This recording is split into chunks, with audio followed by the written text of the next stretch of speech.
Hey everyone, back for another Moonlight Chat. I have not been here. I don't think I made a video on this app in like a year. I do make stuff on TikTok.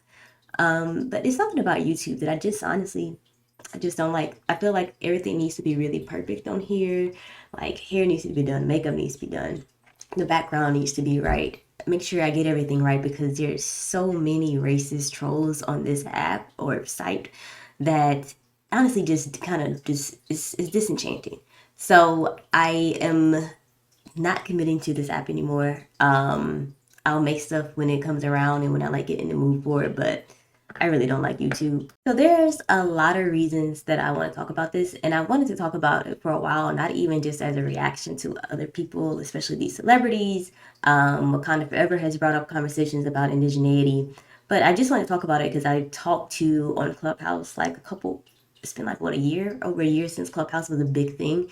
And I would talk to Black people globally about indigeneity. I would talk to indigenous Americans about indigeneity. And it's just honestly such an interesting and thought-provoking conversation that is extremely flattened by pop culture, pop topics, anybody who just honestly doesn't understand the term, doesn't understand the concept. And my next video actually was going to be on the 1619 Project, a response to it, a response to this false sense of patriotism that a lot of liberals are trying to force on the Black people. But I'm not going to do that yet because it comes with a whole can of worms. I'm not going to talk about that. So today I'm going to rant about indigeneity. And today I am not drinking wine. I am drinking a sour Enchantress from 3 Taverns here in Atlanta. I think cranberry sour. I did not plan to do this, so I didn't have any wine. Yeah, so we have all these conversations about indigeneity happening right now. We have these people claiming, the hoteps who are claiming just everything. Like you would think based on their conversations that all other non-Black people are just fake people. I don't know why they're doing this. I can't really explain it. Mostly it's coming from a desire to have a belonging, a desire to have a belonging that doesn't include slavery because they see slavery as like this shameful thing to happen to you. Not this, and they should see it as slavery was a shameful thing that white people did or that Europeans did, that all of these people did to us, but instead they found a way to make themselves ashamed. And so to push away from this shame, to deny this shame, they've just decided to make shit up.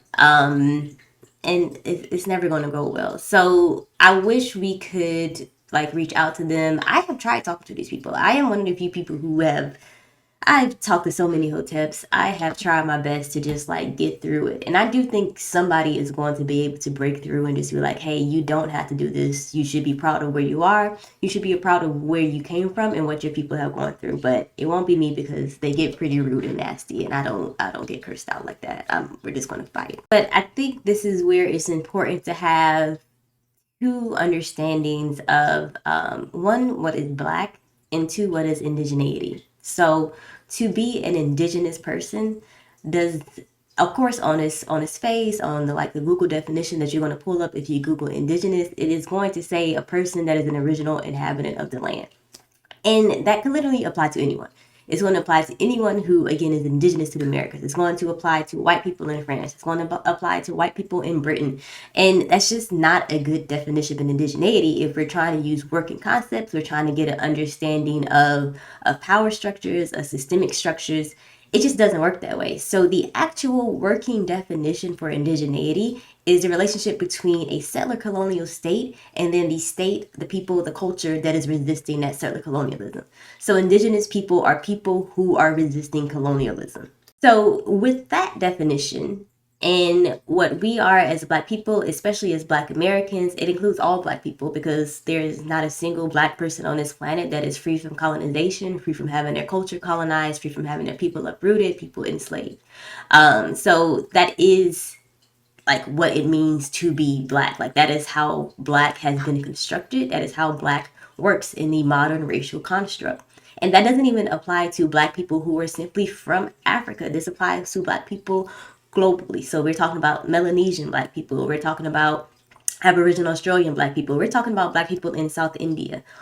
There's no person who is Black who has not felt the hands of colonization. And then from that point, we have to realize that especially for Black diaspora people, Black people who were forced away from Africa during the transatlantic slave trade, Haitian Black people, American Black people, Brazilian Black people, all of these people brought some culture with them from Africa, and then they made something new in the states that they were placed into. So African American culture in itself is an act of resistance against the settler state of the United States culture. That's why I have an issue with stuff like the 1619 Project that positions the African American fight, the African American resistance is oh no, this is really a patriotic experience to save America, because it wasn't. It was act of resistance, it was revolutionary, and it was a liberation. So us maintaining our culture, us fighting for our freedom, even if we fought in the wars for them, was not to save them. It was to save us and to preserve our culture that comes from this land. And it is, again, that's what the other part of indigeneity is.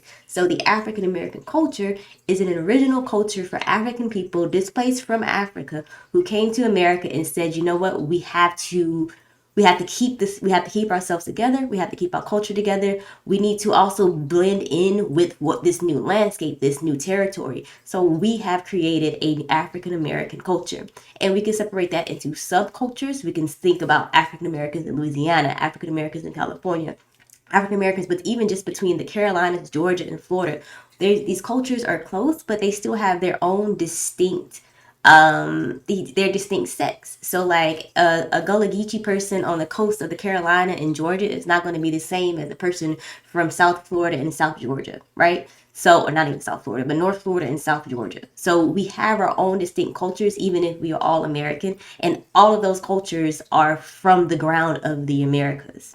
But these people, they haven't looked into that. Honestly, they haven't read. They're watching documentaries that make them feel good and make them feel powerful. So they're watching these right-wing documentaries that in right-wing culture, in right-wing, it's not culture, in right-wing power structures, you have to erase other people. You have to dominate other people. You can't simply coexist beside them. So African Americans, or the Africans they brought over initially before they were even African American, were able to coincide to a degree with the indigenous people.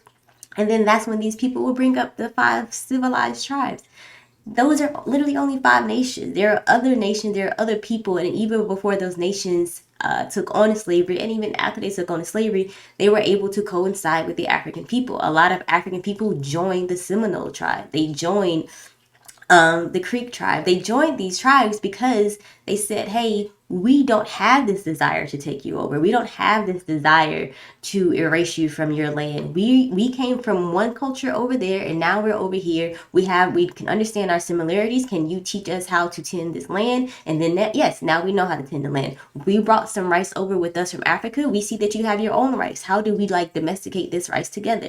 So like there was this innate togetherness that formed with the indigenous to American cultures and the indigenous Africans. And yes, what happened when some of these indigenous tribes started to take on this right-wing politic of power and destruction, they began to partake in slavery. But again, that was literally only 5 nations as opposed to 500 nations in this country.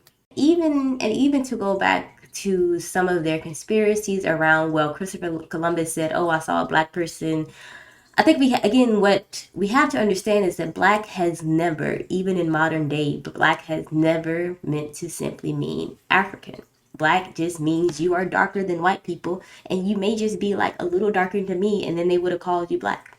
Like that's it. So you have black people again in South India. You have black people in Melanesia. You have the black Papo people. You have all of these people who are black but not necessarily African. So like they're using this philosophy, this idea that yes, in 2000 in America, black means African. So that means when the Europeans came over, the first person they saw was dark skin, and they called them black. So therefore, that means Africans were here before the Europeans.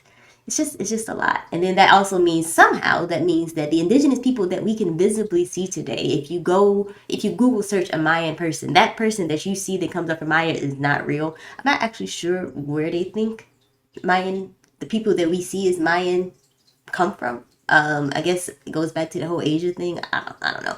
But it requires them to just have this like jump in logic to say these people who have been here for thousands of years are not the real people. Black people are the real people. I don't know. And that's without understanding that black is a universal term for people with dark skin. So yeah, this was a very short rant. I do hope that people look into what indigeneity means. I hope that African American people will like understand that our culture is an act of resistance. Our culture is unique. It is beautiful.